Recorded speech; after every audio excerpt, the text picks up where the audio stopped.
Welcome to your Sunday morning, a.k.a. Sunday afternoon, depending on where you are. This is the A-Game. I'm Rob Acampora from the Shared Universe Studios here in New Jersey.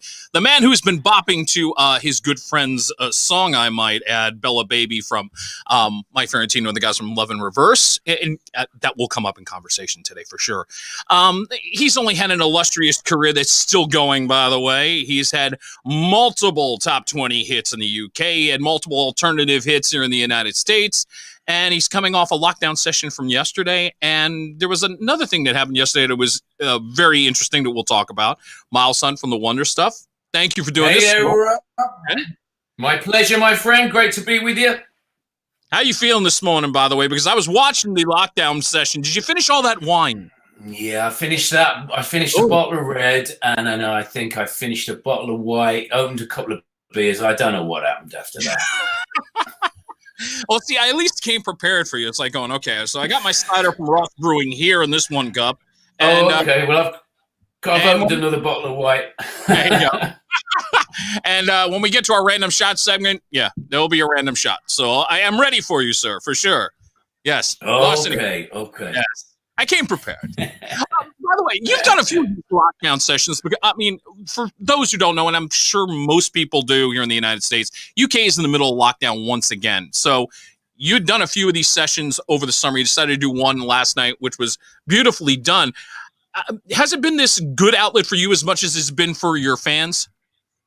Yeah, it's. I live very rurally. I'm the only human in my house. There's my little dog, the Winkster, as well.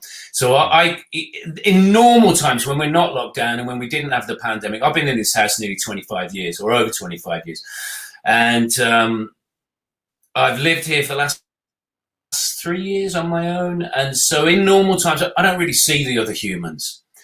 And so during the first lockdown, and now we're in the second one, the only thing that really changes for me is that the pub shuts.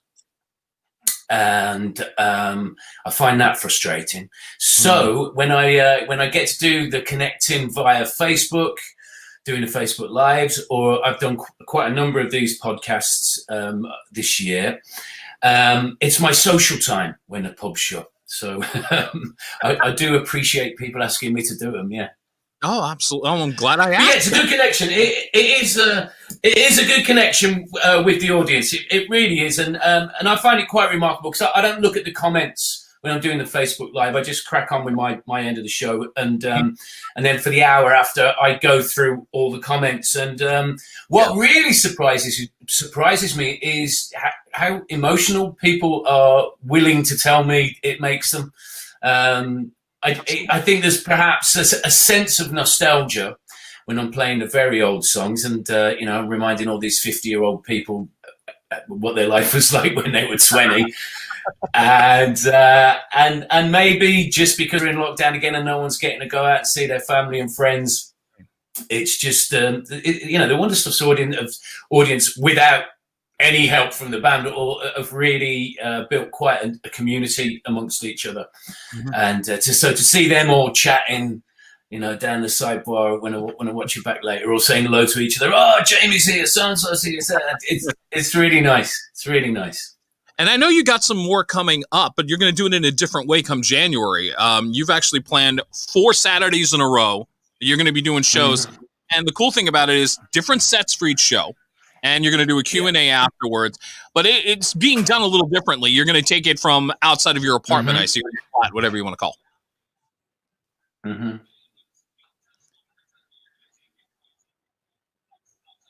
And when you get into those sets... I'll be doing them. Can you still hear me? I can still hear you. No longer. I'm struggling to see you now. Anyway, if you can hear me, I can. Okay, I'll carry on. Studio in. I think Miles is frozen on us. All right, we lost Miles for a second. We're going to come. It will come back, and I'll plug what we're talking about here. It's 4 streaming shows that are going to happen. It's going to be 4 different sets. You can go to thewonderstuff.com and find out more information on that. And he's also offering a laminate that goes along with it. And by the way, some cool swag also will be available, including the new Wonder Stuff mask that he was putting out there during his live session that happened yesterday. Yes, we're here with Miles Sun from the Wonder Stuff when we get the technical glitch back here on the A game. And what can I say? Yesterday there was also a live performance that, well, not a live performance, but there was a performance that was being done of Good Morning Britain, the old Aztec Camera song that was done with a bunch of his friends. And want to talk about that as well. Ming, where are we at? Are we okay here? Or he is trying to connect now. I see his window. There we go. This is the great thing about live podcasts. You never know what technology is going to do. It's like, could I swear? I'm just really impressed that I disappeared and then your voice disappeared and then you were still plugging my shows when it all reconnected. I'm very impressed. That's some talent you got there, Rob. Thank you very much. I came prepared with my homework, but it was, again, it helped that I was watching your lockdown session, so I kind of picked up on a lot of those things yesterday. But getting back to January, so it's going to be 4 different sets for 4 different Saturdays, and obviously doing it in this studio is going to be a little different than just being in your apartment strumming on the guitar. So it's going to be the full band, or is it still just you in the studio? It will still just be me, but it'll be like a 3-camera shoot, and lots of nice microphones around going through a desk, so it'll sound hi-fi, if that's not too much of an antiquated saying. It'll look good. It'll be lit nice. Like you say, I will choose the first sort of 50 minutes to an hour of songs, and they will be different every week. And then we'll switch to a Q&A thing. My good friend Phil Birchall will be hosting the Q&A section, and then an encore section. So, of course, the encores will probably be repeats over the weeks because people tend to ask for the same songs that they like. But yeah, going to a studio. It's actually the studio that we've recorded the last 2 Wonder Stuff albums in. Cool. And we rehearse over there, so all our equipment's over there. So we'll dress a stage nicely, and those are ticketed events because it just doesn't look like I'm going to get to go and do a paid gig for at least another year. Depressingly. That's the idea behind. Yeah, I was about to say that's something a lot of people do forget, that a lot of musicians are depending more on touring, going out and doing gigs as opposed to just releasing material and selling. That's really your main source of income. So not having that, it cannot be easy for you or for, I'd say, about 80% of the artists that are out there trying to make a living. Yeah, it's a killer. I even very big bands, I won't name the big bands, but I have a friend who runs a really big commercial studio in the Midlands in the UK. And he has rented out his studio on 2 occasions to 2 worldwide famous bands. And when they finish the sessions and the payment comes in, and he looks at his accounts, he will have the name of the band, and it used to be like Polydor would pay the bills for her, and basically that's what bands are trying to do these days on all sorts of levels, and solo artists are controlling their, as much as they can of their output, but by financing it themselves through their touring accounts. So yes, having touring taken off the table, it doesn't really matter where you are on the commercial ladder, whether you're starting out, whether you're back rooms of pubs, or whether you're you're playing stadiums. This is killing everyone. Exactly. So that's sort of a nervous laugh because I also know a lot of the big promoters and people that work with them and the venues, and no one's got an answer. When I ask them, like, when does it look like we come back? And I'm not hearing anything good. And that's got to be disturbing because on another level, I did see on Facebook, you did have a tentative date set for 2021. And mind you, there's no guarantee that date in 2021 will go off. God willing, it will, because it'll probably be a great feeling to be like, all right, I'm back in my element. I can start touring the UK, maybe think about coming back to the United States and, just get back to some kind of normalcy.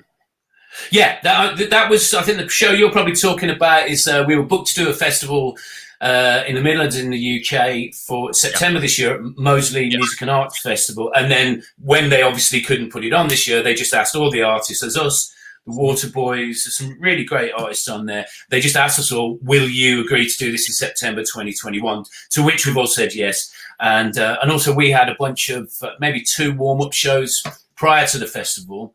And we've agreed that, you know, God willing, that this can be done. The thing that sort of concerns me as well is, you know, I'm 54 years of age now, and I didn't write songs like Unbearable and Give Me More for a 55-year-old guy to be playing. And, you know, taking this year chunk out of my life, you know, a year off of not being at home. But yeah, I'm a bit fearful that again, God willing, I'll still have the energy to do it. Miles on for the Wonder Stuff here on the A Game. As you were saying about the music, did we lose him again? Really, Ming? Yeah, these spotty internet connections. Okay, that does he'll happen. he'll be back. No problem. This is where I continue to plug everything. TheWonderstuff.com is the place where you can get a lot of the merch. And again, if you want to know more about the live sessions that are coming up in January, go to the website for the band. And during the lockdown session, this kind of follows up what you were just saying, Miles, about the songs you wrote when you were younger, as opposed to songs you've written like recently, the last couple of years. The 2 songs you opened during the lockdown with, Everything's Still Not Okay. Obviously, that's a song you could not have written, 20 years ago. I mean, lyrics are so poignant, and you wrote that before the pandemic. That's the crazy part. I mean, it's beautiful, it's haunting. No. But I did write it 20 years ago. Yeah, you did? Wow. I'm back. Yeah, I wrote it in New Jersey. I was staying at my friend's, living in his basement for a few months, and I wrote it there in 1998 or 1999. Wow. Okay, I think I know where these friends are. You know what, Ming? There's a photo of a couple of those friends. Bottom. These friends probably we're talking about, I would think. Anders Carew on the left, Mike Ferentino on the right. Yeah, myself next to Michael, and then that's Stuart Cornell, another English guy, great bass player that played in that band with Mike and Andres and I. Yeah. And Mike and Andres really did become unofficial members of the Wonder Stuff, but you were going on under a different name at that point. Yeah, that picture is of what we called the Miles Hunt Club, and Michael and Andres and myself made an album together, but then Stuart joined us for the touring. And then when we finished that, the Wonder Stuff had a shake-up in personnel, and Andres joined the Wonder Stuff. I was trying to think earlier. I think Andres was drumming for the Wonder Stuff for like 4 or 5 years. Wow.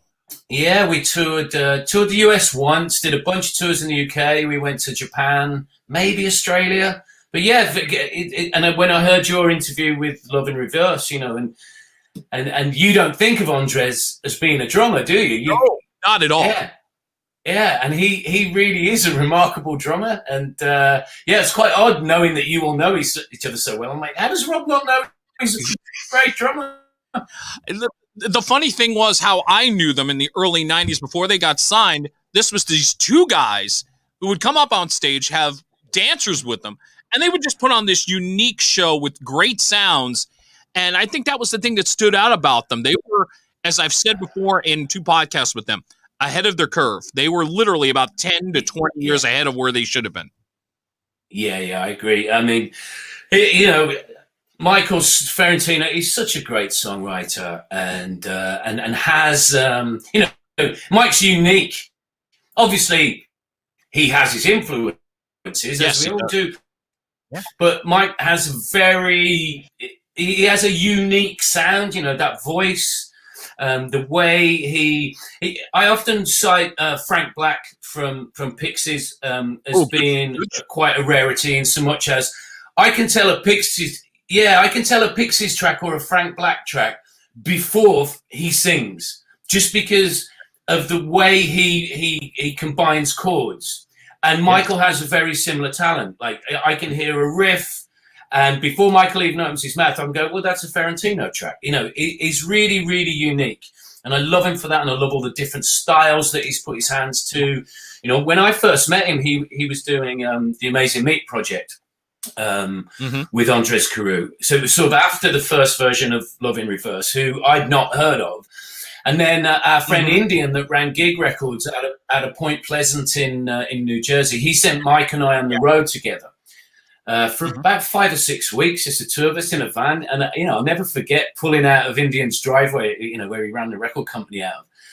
And I guess I'm going to say since either 99 or 2000. And just thinking, I'm going to be sharing a bedroom with this guy sitting next to me for like the next 5 or 6 weeks. You know, in hotel after hotel after, and we, you know, we didn't know each other. Right. I used to love doing stuff like that. And within about 2 hours, we were driving up towards Toronto for the first show from New Jersey. And I think we stopped somewhere still in the US just to spend a night to get an early start for the show the next day. And you know, definitely by the time that we reached the first hotel, Michael and I just felt like two old friends. You know, we had met before, but, you know, a few nights out in bars. But we'd never essentially lived together, which is what we ended up doing for those. And firm friends we became. Yeah, you know, you was wandering around hotel rooms, scratching your arse in your underpants. You know, it's you get to know each other pretty fast. Yeah, it's either going to click or it's going to be like going, dude, we're off the road. That's it. Unite. Yeah. I will say, I got to give you credit on this, Miles, because Ming, if you can put the photo up back for a second, you're probably the only person that got Mike Ferentino to look GQ. I said that on the podcast. He is styling here. And I love the fact that Andres looked at that photo and went, I think I just got thrown out of the band Creed. Yes, I heard them say that. Yeah. It looks like two different bands, doesn't it? Because they get Stuart and Drake. Yes. Yeah. No, but it worked. And I heard Michael and Andres say on the Love in Reverse podcast that you did, when we toured that lineup, just the four of us and our associated crew, our lasting memories will be just continuous laughter from day one to the last day, because Stuart, that bass player that's in that picture, is the funniest guy you've ever met in your life.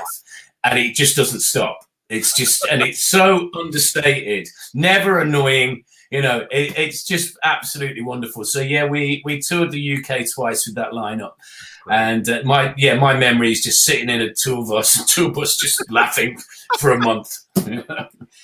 Miles, it's amazing because your ties to Jersey are so deep, not only because of those two wonderful gentlemen, but Ming, I'm going to ask you to pull up a photo. No, go left and down one, that one. That gentleman. Hey, there we are. You know that gentleman, and that is the old FM 106.3 studios that I was a part of for 9 years. That is the great Matt Pinfield, formerly of MTV, who's doing a lot of other things. And a very young Miles Hunt playing the station a visit. Yeah, very young. Everybody there, you know. Malk Tree's on the left there. He's 60 now, Malk is. Oh, shit. Yeah, Matt doesn't look anything like that anymore, and I don't look anything like that anymore. I think I'm probably 22 years old in that picture. Yeah, ironically, we are like a month apart in age, so I'm as well. So, I mean, we're all about the same age, and it's sort of like, yeah, the hairlines have changed a little bit. Yeah, so, well, what's interesting there, I thought you'd done a bit more detective work, because my ties to New Jersey actually are even stronger. They go back before I even stepped foot in America. Please. Yeah, okay. So Matt Pinfield lived in Edison, I believe, when I first met him. Yeah, in that area, yes. And one of his neighbors was my cousin Gerald. I have quite a big extended family out there, particularly on the east coast of the US. It was my grandmother's sister moved to Brooklyn. So she was from Birmingham, England. She moved to Brooklyn in like 1946. Okay. And she had maybe four children, and now I just have cousin after cousin after cousin, and second cousins and third cousins. Wow. So it was so odd when I first got my visit. When I met Matt Pinfield, I didn't know this. I ended up on the radio station, and my cousin Gerald listened to Matt's shows on WHTG. Yes. And then I guess I got a phone call. Because there was no email back then, and it was like, I can't believe it. You know my neighbor, Matt Pinfield. Oh my God. Yeah. That is crazy. No, doing my homework, did not know that at all. Wow. Yeah. So my ties are pretty deep on the East Coast. And then, of course, Matt being the enormous character that we know him to be, absolutely, and such a music fan and having such expertise and love in the whole area of music. Yes. Me and him have stayed tight since the very first time we met in 1989 in a dressing room at the Ritz in New York City. And, I've spoken to him off the air this year while you were in lockdown as well. Yes. And it was just great to do this with him. And, he's one of those friends. And it's funny as I go through life, I'll meet a lot of touring bands that have met Matt Pinfield, and it's like you don't just meet him and do an interview with him; he becomes your friend for life. He does. He really does. And you notice every band that you come across Matt Pinfield has a Matt Pinfield story. Oh yeah, absolutely. It's a given. Yeah, it's crazy. I will say this to enhance your story with Matt. I'm going to go back to, I think this has to be around maybe 91 or 92. Now, the photo that you just did, man, go one below it, because this was taken from the Melody Bar in New Brunswick. You're doing a performance there. You got Matt on stage performing with you. Yeah. And I got to thank All Rock Radio and Sean Carolyn for that photo, because that is a rare photo that popped up there. And then follow it up with the other photo from miles from there, because you can see your face. You look like you had the time of your life with Matt that night. Oh, well, you do, don't you? I mean, that is the face that most people are pulling when you're hanging out with Matt Pinfield. The guy's constantly funny or just incredibly engaging. One of the strangest things that Matt ever told me. I have this other band called Vent 414 that I reform about every 20 years. And when we played at CMJ in New York City, this has got to be like 96. Okay. And Matt came and met me down at the gig at the sound check, and he goes, "Milo, baby, I was hanging out with Bowie last night." And I'm like, "What?" He's like, "Yeah, baby, I was hanging out with Bowie." And I'm like, "David Bowie? You were hanging out with David Bowie last night?" And he goes, Yeah, baby. He goes, "He loves the stuff." And I'm like, "What do you mean?" Matt always shortens the Wonder Stuff to the stuff. He goes, "He loves the stuff, baby." And I'm like, yeah, whatever. And I'm thinking, he's out of his mind. And then he went on to say, no, Bowie specifically said, because Matt had been interviewing David Bowie and said, like, "Tomorrow night, David, I'm going to see Miles Hunt from the Wonder Stuff's new band, Vent 414. And Bowie said, "Oh, I like one of the songs by the Wonder Stuff." And it was a song called Play that was never a single. And it's on our third album. And then Matt's just standing there going, "Can you believe it? Bowie loves Play. Bowie loves Play, baby." And it's just that world that Matt lives in. It's just, wow. He's had a conversation with David Bowie and our silly song came up. It's amazing. Meanwhile, you've just did the best Matt Pinfield impression I have ever heard. Oh my God. I have spent a lot of time with Matt Pinfield. My baby, yeah! Even I spent a lot of time with it. I just like, "Oh, hey, baby, can you feel it? Can you rub it? Can you Yeah. Oh, yeah. Now that I got the bald head, I can do the Matt Pinfield look. Great. This is Miles Hunt from the Wonder Stuff here on the A Game. I want to throw up a couple more photos just because. To reminisce about the times you were in Jersey. Go to that one. Just throwing up some stuff from when you were at FM 106.3. And again, just the joy you had just being at the station and that station and a handful of others. You guys had your biggest pockets of success in the United States, really around the New York area, Boston because of WFNX, and a few other places. So obviously there was the ties that bind in alternative here in the United States. You knew when you came over, it's like, okay, we can go here, here, and here, and we know we're going to have a nice sized crowd and we're going to have a really good time. Yeah, well, what was interesting, once Matt became programmer at HTG, I think I'm right in saying that he did, didn't he? Yeah, he did, as a matter of fact. Yeah, of course, where HTG might have not had the biggest aerial, meaning it didn't have the biggest reach, the population hearing it, as other stations like K-Rock in Los Angeles, or some of the other stations that had wider reaches, as in more people listening to them. Mm-hmm. What it did have, HTG, was an enormous influence on what was being playlisted around the rest of the US, particularly when Pinfield became the programmer. Mm-hmm. So you're absolutely right in terms of the first couple of tours when we came through the United States. We were shocked at how many people were coming to see us in that area that HTG had an influence over. But then a couple of years later, it picked up in places like the other side of the country, in San Francisco, San Diego, Los Angeles, Chicago, and all stops in between, because their stations were taking their lead from what Pinfield was programming. So it's incredible. Yeah. And as far as songs go, then I guess the turning point for you guys had to be here in the States. The Size of a Cow had to be the turning point. It's not one that I think it's around that time. Yeah. We actually put different singles out in the US. So that and Call My Shadow was another one.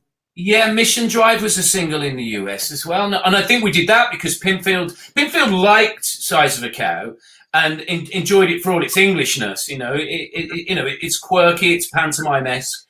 But I think Pinfield also was, me and him would be speaking on the phone every week, even when I was back in the UK. And he'd seen us, he liked the pantomime side of us, but he also knew that we were a reasonably good rock band when we played live. Right. And he said, I think you should probably go with something like Mission Drive as a single, because that shows you off as more of the power of the live band. There were different singles there. So it's like, the first time, about 15 years after Caught in My Shadow had been, I think it was a top 5 hit in Australia in their main charts. Right. Nobody told me. Nobody thought to tell me. So the next time we went to Australia, we're like, we've sold like out 1,500 capacity venues. And I'm thinking, wow, wasn't expecting this. Nobody had told me we'd had a top 5 hit. We hadn't even rehearsed it. Wasn't in the set. Oh, no.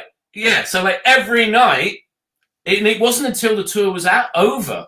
Mm-hmm. Every night I'm having conversations with people in the bars, go meeting fans in bars after, and they go, why don't you play Caught in My Shadow? Don't you like it? And I'm like, no, it's just not in the set. Which to me was a reasonable answer, but to them it made no sense. Right, because that was the reason. Yeah. Or, in fairness, maybe somebody told me and I just didn't remember. Yeah. It could happen. Those sort of things do happen to me, yeah. Hanging out with Miles, son from the Wonder Stuff here on the A Game. We got a couple more things to plug, but right now I want to go into the random shot segment because I want to open up the bourbon here. Okay, I'm going to reach across the room and just get a little bit more wine. Hold on. Oh, please do that. And while I'm doing that, these are random questions that I've come up with for Miles, and I think you're going to see a pattern here where I'm going with this, and it will become a little more clear. So if you are ready, sir, I will fire once you have that poured, and I will just say thank you again, and cheers to you. Yeah, cheers to you, and cheers to all your viewers. Absolutely. Thank you. Good to be with you. There you go. Thank you. I wasn't ready for that. Should have had something else. But, that felt good. All right, I'm going to start with, since we mentioned The Size of a Cow, one of my favorite lyrics. Me, I like to think that life is like a drink, and I'm hoping that it tastes like bourbon. For you, what bourbon would it taste like? What brand of bourbon do you go for? Well, back then it would just have been Jack Daniels that I like, maybe a Jim Beam occasionally. Actually, I can't drink this stuff anymore. Last Saturday it was a very dear friend of mine's birthday, and I went over to his house, just the two of us. Right. And he got a bottle of bourbon. It wasn't one of the names that I remember. So I've done Bullet and Old Grandad and all those sort of things. But anyway, my friend Phil had this bottle that was like, it's a £200, so $200 plus bottle of bourbon. Okay. And we put a serious dent in it, and I was not right for about 5 days. Yeah. This is how older, Miles. Alcohol does things to us in our 20s. Come on. Well, I should add that at that point we'd drunk 2 bottles of wine. I'd had 4 pints of Guinness, and then we opened the bourbon. Yeah, I wasn't right at all. I am now thankful that I didn't try to keep up with you guys back in the 90s. I would have been face down at the Melody Bar going, somebody get Acampora up. He's gone. That would have been bad. Well, I think, bourbon used to be my drink on tour because, I didn't drink too much before I went on stage. I'd have maybe a beer just to sort of get rid of any anxiety, then do the show. And then after I would go straight to bourbon. I was bad. I used to, mix it with Coca-Cola. And then I could drink a lot of it. And I think it had something to do with, you come off stage and you have so much energy to get rid of. You really, your system's really going far much faster than in normal time. And I could drink a lot of the stuff and remain relatively sober. I was never a full down drunk. But I think, just working on a normal day, it's just too much for me now. No. Enough said, my friend. Enough said. Well, let's go to Size of a Cow one more time with that lyric, because here in 2020, if life was like a drink, what would it taste like? Well, what it's tasting like this year, of course, I don't go out much. I don't go to big stores anymore. I don't go to supermarkets. And so to get my wine, I go out once a week and I get this. Is it going to be? Oh, no, it's the right way around. Okay, so. No, it is. This is called Shropshire Lady, and Shropshire is the county that I live in. Okay. And this is made 10 miles away from my house, so it's an English wine. Very nice. And every Friday I go there and I pick up 6 bottles for the week. and it's really, really nice. English wine doesn't really get the props that it deserves. It's good. It's nice. It's crispy. It's fruity. You feel enlivened when you're drinking it. And I don't mean drunk. Obviously I drink enough food to get drunk. So it's really nice. It's the Kerry Vale Vineyard. And so really for the last 2 or 3 months, that's been my drink. So 2020 tastes like Shropshire Lady. Sounds like a good wine too. It doesn't sound too dry. It actually sounds like it's got a full body flavor to it. It does. It's light. But it has a nice back end on it, and it's only like 11.5 because I think normally I'd be buying Australian Chardonnays and stuff, and they're like 14-15%. And when I drink, I like to drink for the long game. I'm not looking for a quick hit. Right. I can understand that. Something a little lighter. So 2020 tastes like this. Enough said. I like that. All right, let's go back to your song. It's Your Money I'm After, Baby. Here in 2020, is it love or money? What do you choose, love or money? Yeah, I ain't looking for love. Well, there you go. That's something else. Thank you. It's still money after years. So I guess it's money. Yeah, I've sampled love a few times, and it's true. And I'm a little exhausted by it now. So I'm gonna have to go money. So it's about that wine, the money, and the Winkster, and you're like, that's it. That's it. That is it. Love it. Random shots with Miles Hunt. Okay, go back to your song "Unbearable." Was there a certain target that you were talking about in that song? Didn't like you very much when I met you, and I like you even less. No. No, the thing about that period of the band was I was still actually a very shy kid that had somehow ended up being the front man in a band. That I really wasn't built for it. My factory settings are not to be the front man of a band, so I had to invent a character. Mm-hmm. And so pretty much all of that first album, The Eight-Legged Groove Machine, is an invented character. That he's an asshole. And I invented him for you and everyone else to dislike, because we were all of us were sort of very anti-rock star. We loved our rock stars, we loved Bowie, we loved them all. And it's not true that I don't like Elvis. I do like Elvis. Again, it was just continuing with this idea of giving things to people to dislike us, which for some reason sat more comfortably with us than being adored or being looked upon as cool or influential. None of that sat comfortably with who we are as people.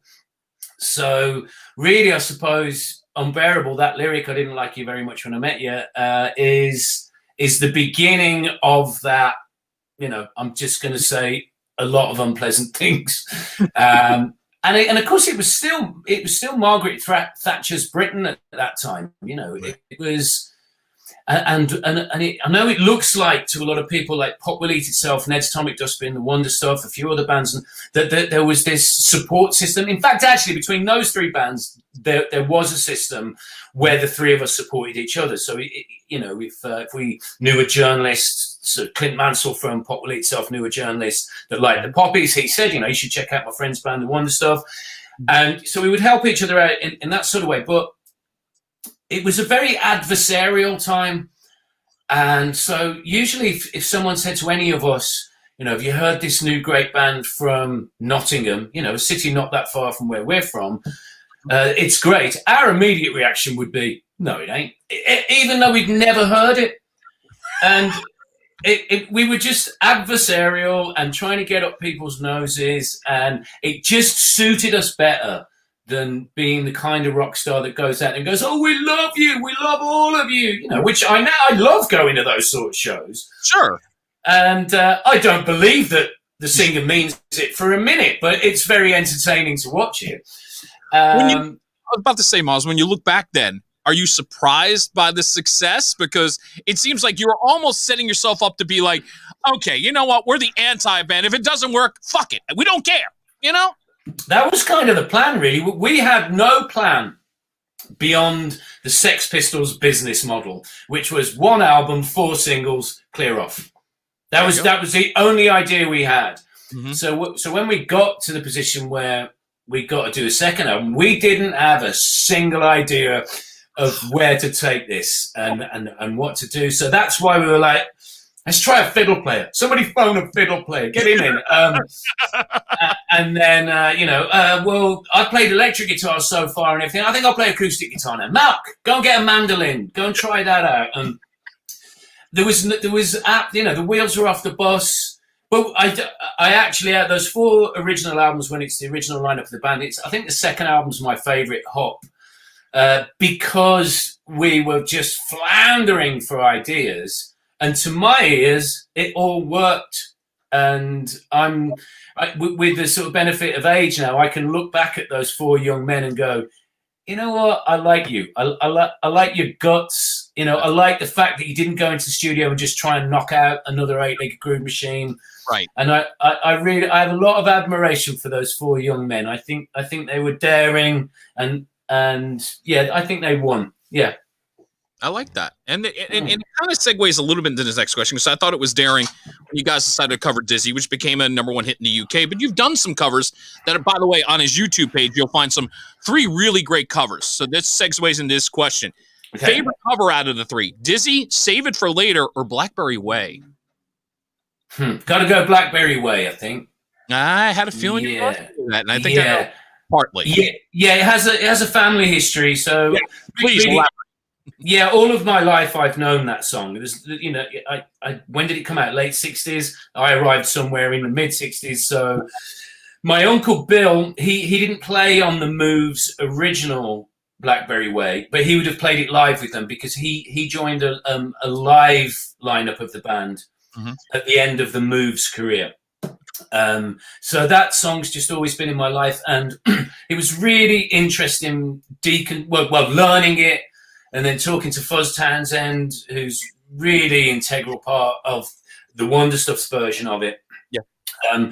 Who was the Wonder Stuff's drummer during that period. He no longer is, but we're still great friends. He still drums with Pop Will Eat Itself. So it was Fuzz and I, you know, looking at a song like Blackberry Way, and like I said, I've known it all my life, but I've never known how to play it. Right. So once I had to learn how to play it and learn the lyrics and an absolute new appreciation of it. Same with Save It for Later by The Beat. But, you know, that came into my life when I was a teenager. Right. Still love it. There's that amazing version that Pete Townsend does of it as well. Do you know that? I do know that. It is a good version. Beautiful version of it. And then Dizzy, I don't dislike Dizzy. It represents about 1 month of my life. Okay. I didn't play on it. I don't do the lead vocal on it. I just do a little bit of backing vocal towards the end. But it was how we met the two British comedians, Vic Reeves and Bob Mortimer, who so that would be about 1991. And I'm happy to say I haven't seen Bob Mortimer in a number of years, but I speak to Vic Reeves every year. I was at his 60th birthday party last January, and so this daft idea of putting this comedian and these two comedians in this popular beat combo of the time together, and we took a few days to record the track, and then you go and make a video, and then you do Top of the Pops, and really it took about a month. Occasionally he's guested on stage with us. Vic has, not Bob. But so what it represents to me is a very, hanging out with two hilarious professional comedians who are exactly like they are on screen in real life, that they don't stop. It's constant. They're not serious, depressive comedians sitting trying to write something that somebody might laugh at. They're at it all the time. They're non-stop funny people. Very talented people. So to be around them for about a month was fantastic. And then particularly with Vic, I've made a lifelong friend. So that's nice. I do like Dizzy. And I think it's a great, I know it's written, but I met Tommy Rowe, who wrote it and had the original hit with it in 70 or 71, or was it earlier than that, do you think? No, I think it was right around that area.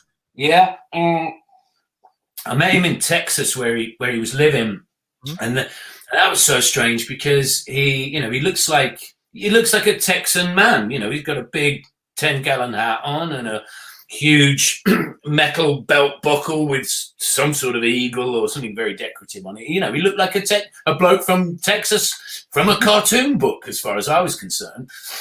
And so I'm wondering who this old guy is in our dressing room, and my road manager goes, "Well, will you come over and say hello to Tommy Rowe?" Because, of course, when you do a cover version, he gets all the royalties. He's the guy that wrote it. So, so he was very, very grateful that we made it a hit in the UK. It's the #1 single in the UK. It knocked U2 off the charts. Brag about for the rest of your life. And not as good as you hoped, but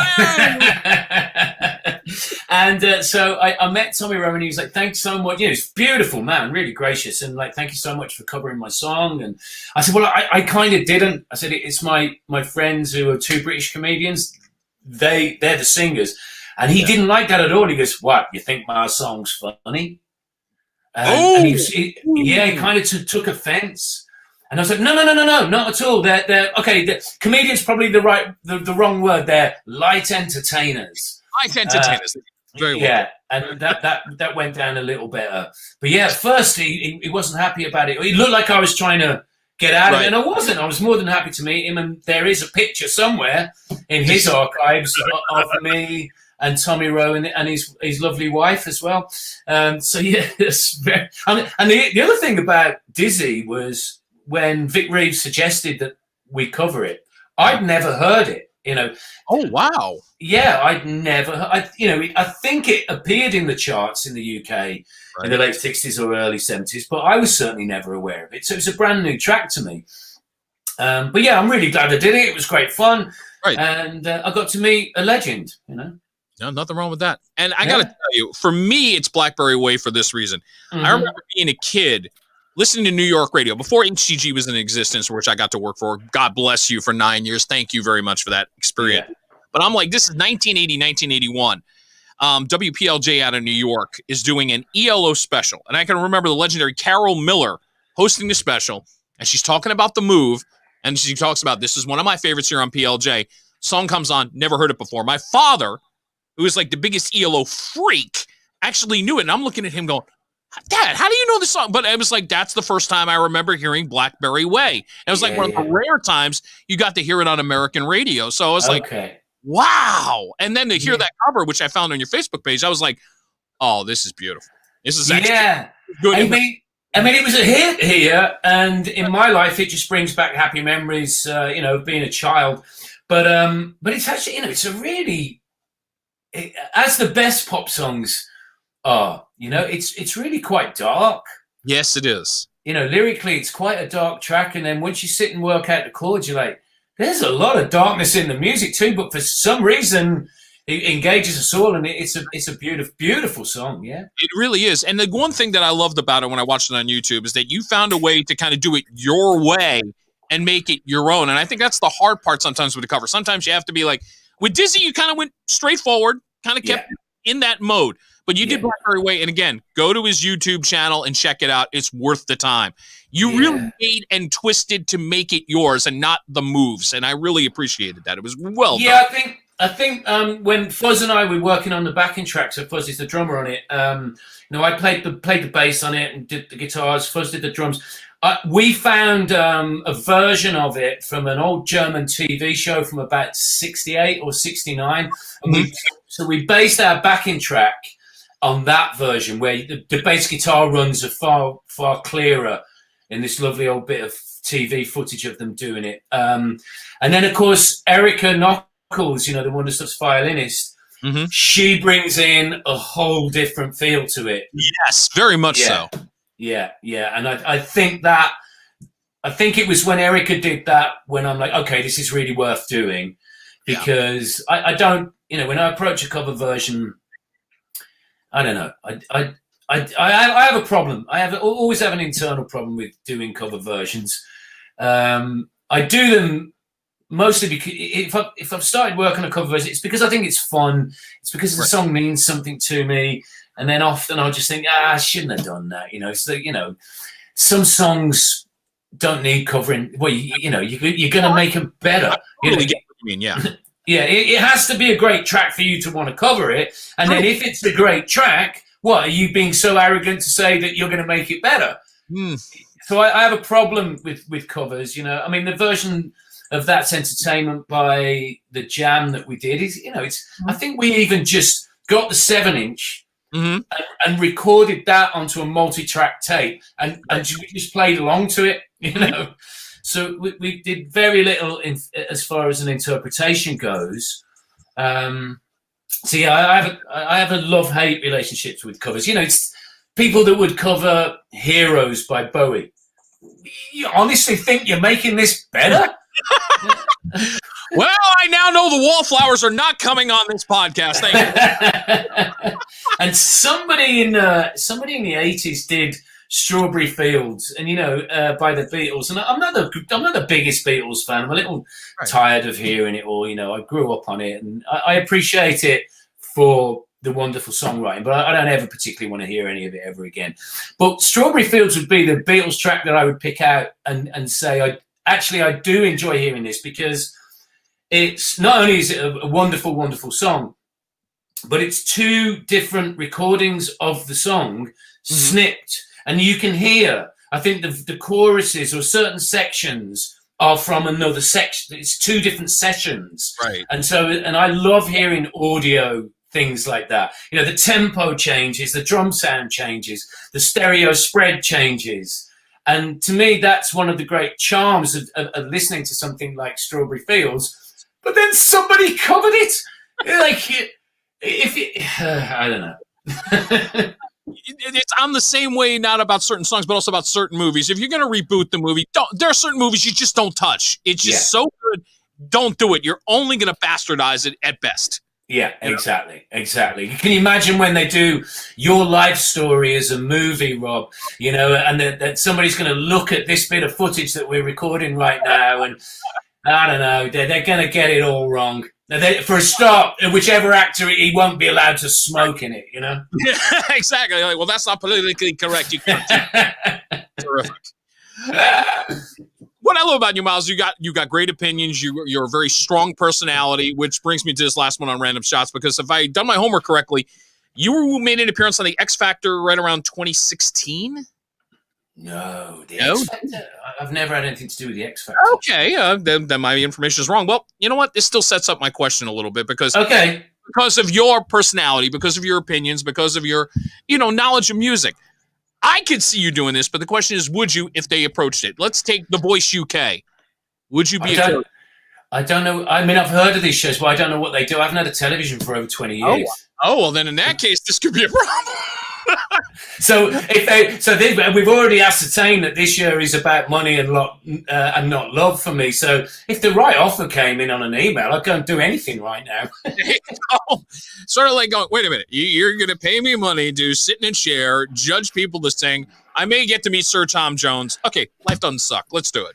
No, I did. Okay, yeah, I vaguely know what these are. And I have met Sir Tom Jones. And, over a succession of evenings, I had dinner with him at a studio where his whole band and our whole band were at the same studio. And so in the catering area in this lovely old cottage, it was at Peter Gabriel's studio. And we would have dinner on our separate tables, the two different bands. And then Tom Jones's band, who were a bunch of young men, they were doing that very sort of a raw rock and roll album in the sort of style of the Sun recordings. Mm-hmm. So this is in the last 10 years. And so they were all quite young. Was it Hugh John's son, the producer? Yeah, a very famous producer's son, mm-hmm. who was gorgeous. And I feel ashamed to not be able to remember his name. But anyway, when they would finish dinner, all these guys, his band was so much younger than him. Tom fully encouraged them to Andres Carew was there. He will vouch for this. Okay. He would encourage for them to sort of ask Tom Jones just questions about his career. And so we're sitting there quietly on the first night, and then obviously our tables come to a complete stop mm-hmm. at conversation because we're listening to these amazing stories. Tom Jones is telling stories about when he was hanging out with Elvis. So we're sitting there very, very quiet listening. And then Tom realised we were eavesdropping and said, lads and lasses, come join us. And then the next night was more or less the same. And it was very much, we all just sat round. It's like, the cigars were out and Tom Jones was telling us stories and, 6-5 Special, which was a really important 60s TV show where he first came up. Yeah, incredible. But so there is do you have I'm a Celebrity, Get Me Out of Here in America? No, but I have watched that. That's an interesting show. They actually tried to do something. It never really clicked here in the States. Okay. I did take a meeting with them 15 years ago. They invited me thinking that I would be that asshole that I present myself as. Right. Okay. Yeah. Got it. And so I went to the TV production office that make it in London just for a meeting, and I was nice, I was affable, mm-hmm. But of course by then I hadn't had a TV for 5 years. So these so-called celebrities that they're throwing at me, going, "What do you think of this person?" I'm like, I don't know, I've never heard of them, and they're like, "Well, they've had like 10 number one singles, or they're the host of this TV show," and I'm like, yeah, look, I can get on with anyone, but of course they didn't want to hear that they wanted me to go in there and be everyone's enemy, So, but the funny thing is, I would have thought that would have been an advantage for you in a weird way. They could have spun that and said, well, he hasn't won. You'd see the preview clips. I haven't watched any TV in 15 years, so I don't know what I'm getting myself into here. Yeah. It didn't happen. And my manager really, really didn't want me to do it because he knew exactly what it was all about. Right. But my friend, the singer on Dizzy, Vic Reeves, he'd done it. And he just said to me, just get a life-changing amount of money at them. That was his advice. Yeah. And I'm like, oh, really? They pay big? And he's like, oh, they pay big. In that case, Yeah, so I thought I'll take the meeting at least. But no, as I left, I think they showed me a couple of pictures of the presenters who are these two guys, Ant and Dick. Mm-hmm. And I really don't like them. I just don't. There's nothing to like about them. Maybe if you're 5, they seem like sort of quite kindly uncles, but to me they're talentless. And so at some point in the interview, I said, "Oh, these pair of fucking assholes, something to do with it." Perfect. Yeah, and they were like, "Well, they're the presenters," and I'm like, Yeah, whatever. Well, yeah, if you're going to ask me somebody I don't like them too. Right, exactly. You know, if you're looking for an honest answer, you're going to get one. Thank you very much. Milestone from the Wonder Stuff, as we're getting ready to wrap up, Ming, the photo bottom left, because I want to mention this. This was debuted yesterday. It's a great version. Wow. Great version of Aztec Camera's classic song, Good Morning Britain. Miles is on the track along with members of Pop Elite itself, Carter the Unstoppable Sex Machine, and EMF. And also got to mention Space, because I'm still a fan of Female of the Species as a song. Yeah. Great version. The harmonies are fantastic on this. And it is the proceeds, it says in the corner, going to charity. What's going on with this? Yeah, it is. It's going to a musicians charity called Help Musicians. This must be about the 10th one. So the people in charge of this project are Richard, bottom left in that picture, and James, second right. So James is the singer in EMF, Richard's from Pop Elite itself. And they've done through lockdown about 10 of these and put a really good eclectic mix of musicians. They've had Rick Wakeman. They've had so many great people come in and play on a different cover version every few weeks or so. And this is the second one that I've done with them. And I know, so Roddy Frame from Aztec Camera wrote the song, and of course Mick Jones from the Clash guests on the original. So it's if you're a English indie fan, like me, this song is in your DNA. It was in my DNA only because I had the chance to interview him many years ago, and it was like I honestly didn't really appreciate the moment because I was a fan, but I really didn't know the impact until I saw him play, and then you start recognizing all the songs, and you're like, oh my god, I just interviewed Roddy Frame. Oh my god. Yeah.